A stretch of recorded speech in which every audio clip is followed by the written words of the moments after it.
Confidence is quiet. Insecurity is loud. Have you ever been in a workspace or an environment? It could be work or it could be a family environment, whatever it is, where there was an obvious attempt to trigger you into being a certain way or acting a certain way or responding a certain way to someone.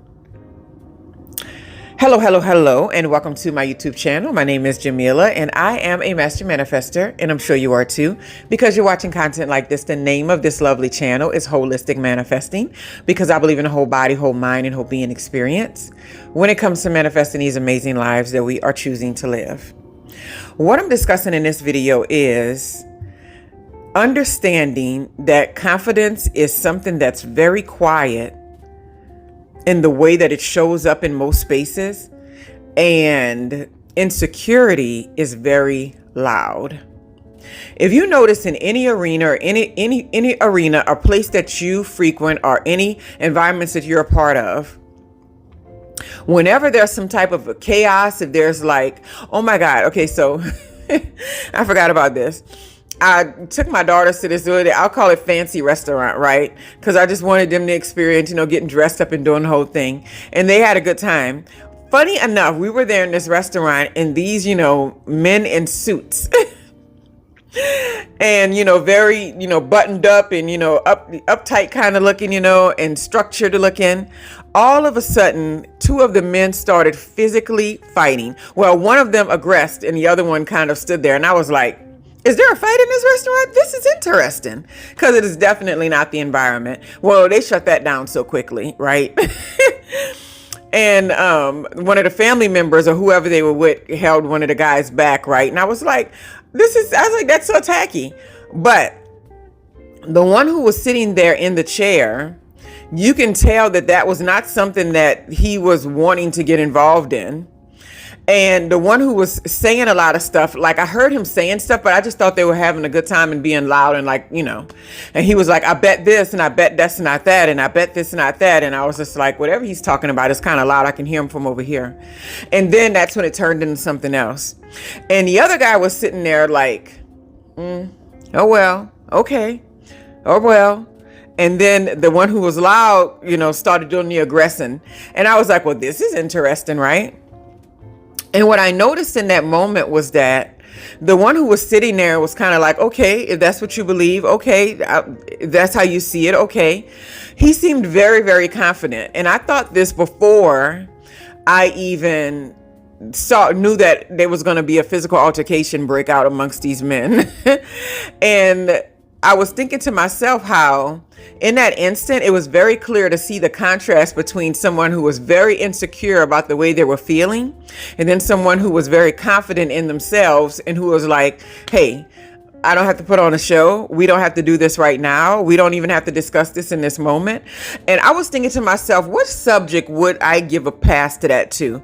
Probably no subject, because no matter what it is, you can always have the conversation somewhere else and not in the middle of a restaurant with all of these other people that are dressed up coming from some event or whatever they were doing, right? And I noticed a huge contrast between what confidence looks like. He never got out of his seat. When the other guy started trying to fight him and stuff, the one person held him back and he sat in his chair like this. And I was like, look, this is something. And I'm trying to be, demure and look away, and my daughters are like this. And I was like, stop looking so hard. And they were like, but everybody's looking. But it was pretty funny. But I've seen this also in the workplace. I remember many times sitting in meetings and like, I'm one of those people that has mistakenly believed that putting your head down, getting the work done is good enough in every environment. But we all know that there's those environments that are kind of toxic that you probably got to get out of, but they're not like that. They're all about politics, who likes who, are you making me look bad? Do you respect me? Can I make you grovel? All these kind of little things people do in workplace environments. And I remember so many times sitting in a conference room or something with a coworker that I had at that particular time who was extremely insecure about everything that they did. And when we would sit down in front of these new clients, I'll say, because it was always about selling these technological ideas to other people. And it was up to us to present it in a way, communicate it in a way that they would see, okay, we have a need for this. We need to create this. And that would be a project that we want to start. We would sit down in these meetings, and it was very, very clear that I was doing the technical work. I had the technical prowess to understand what programs can connect to others, what types of programs were needed to make these projects happen.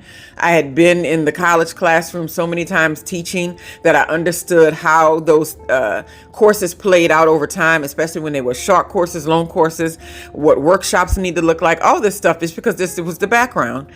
This person knew they did not, but you best believe every single time we sat down in that conference room and entertained people to do work and create projects, this person was the first person to speak and the loudest person and would barely let me get a word in. It became such a hard situation to be in that I just didn't even speak anymore. I had already decided, I was like, this is something I'm going to do until I move on and create space for something new, because this is not workable. And I'm sitting there thinking, like, every time, so it's like they'll come in, they'll sit down. Yeah, so what were y'all thinking for the project? Well, I was like, I think, well, maybe like it would be really great if we could, like, come up with a timeline and start working on this and that. And I'm just like, what are you talking about?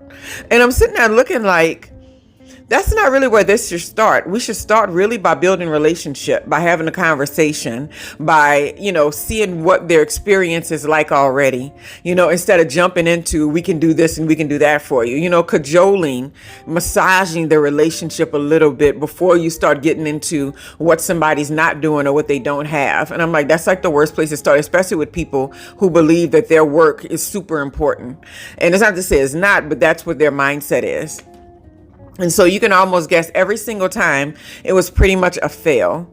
And every time I tried to say, well, maybe we should. So what about if we kind of step back from the planning so far and we can kind of look at what it is you want to create? Like, what type of environment do you want to create in this workshop? What do you want it to feel like? And they step in, oh, well, yeah, well, if we have the right tools and we can understand what tools need to be used, then we can start laying out the timeline. I don't think that would be a problem. And the person's like, well, and they can't even get a word out.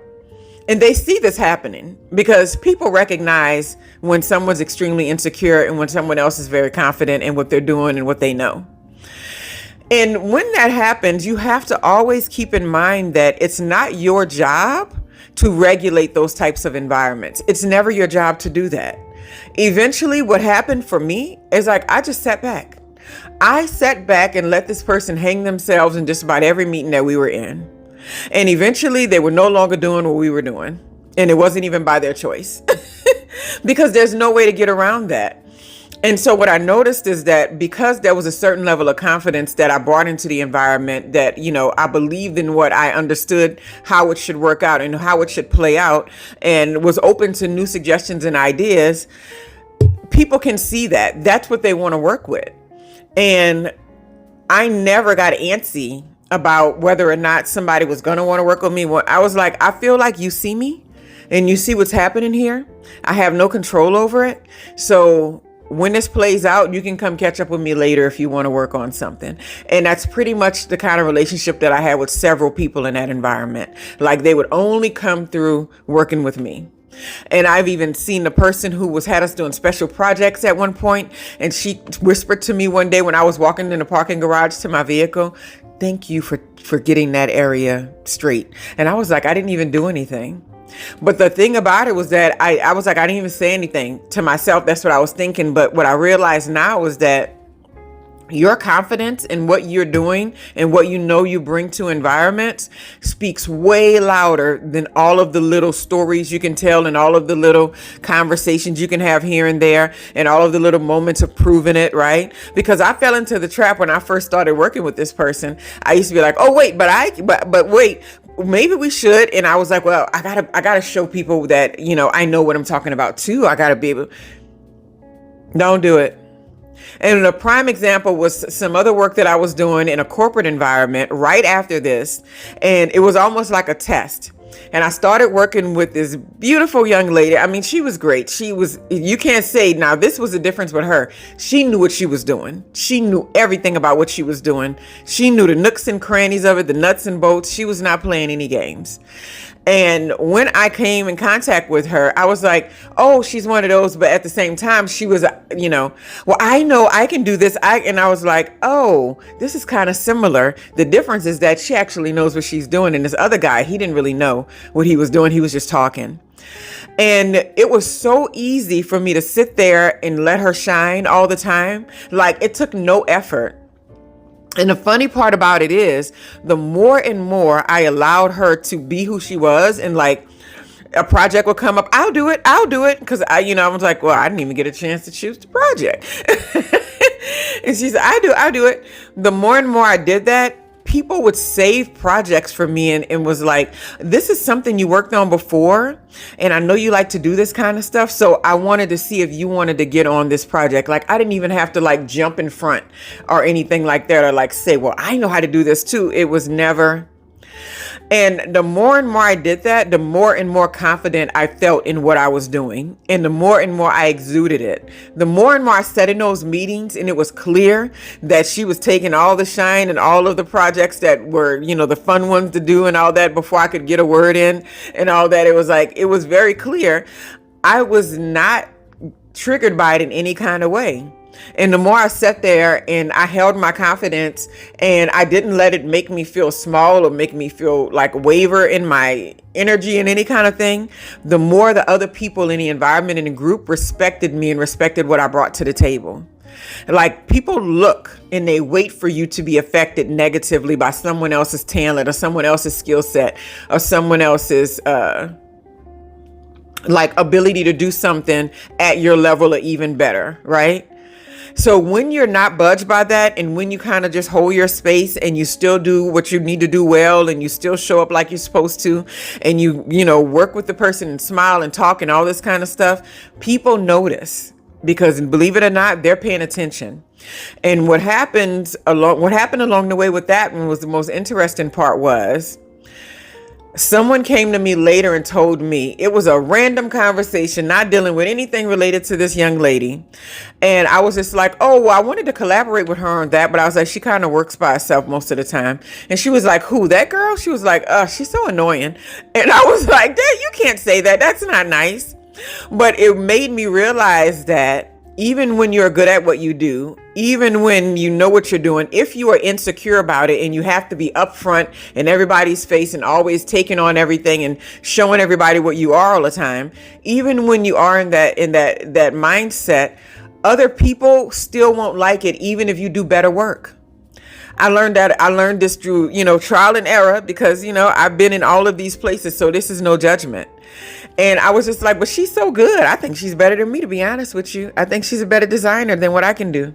And she's just like, I don't want to work with her. She's annoying. And I was like, well, that's not nice. But it just lets you know that whole thing about how people feel around you is really, really huge, right? So just remember that even when people know what they're doing, sometimes they're very loud about it. It's still a level of insecurity that's at play. Confidence is quiet because it doesn't have anything to prove, and insecurity is loud. Have a wonderful, wonderful day.